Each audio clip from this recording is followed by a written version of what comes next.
Providence. Here's a team that is very interesting to me, Dom. They have a transfer to St. Joe's that can perhaps lead the way, and they do have some guys that can need to make that transfer up a year and get some more experience from last year and try to improve. Yeah, there's always going to be a soft spot. There's always going to be a soft spot in my heart for the Friars, as I am a Padres fan. You can see the Friar right behind me. Obviously, this is the swinging Friar, not the Providence Friars. This team was certainly peaking at the right time last year, heavily led by some seniors, Alpha Diallo and Lewayne Pipkins. How are the guards that didn't get as much playing time going to step up to replace them? David Duke is going to have to carry this team. And we saw certainly several times when we were sitting down at the lobby, 9 a.m., David Duke has the potential to boom for 30 points.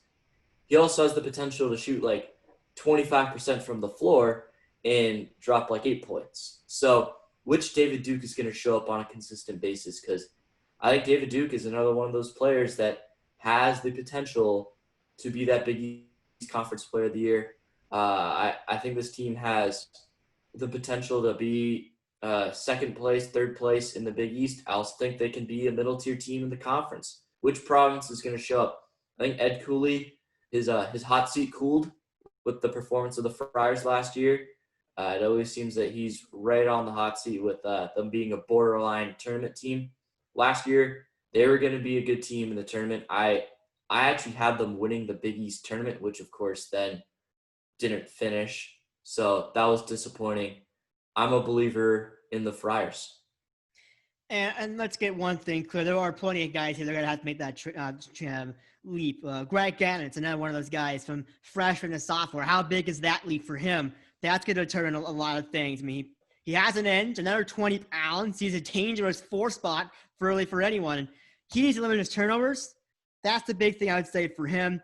St. Joe's transfer, Jared Bynum, probably going to lead the way. And then you have a few other juniors that he could elevate. David Duke, one of them you mentioned, and also A.J. Reeves. His shooting ability is going to be a big thing for the Providence Friars. Exactly where this team finishes, we've mentioned this already. Providence, Seton Hall, Creighton, and UConn are sort of in this 2 through 5 mesh pool. And some of these teams, they do have a little bit of weaknesses.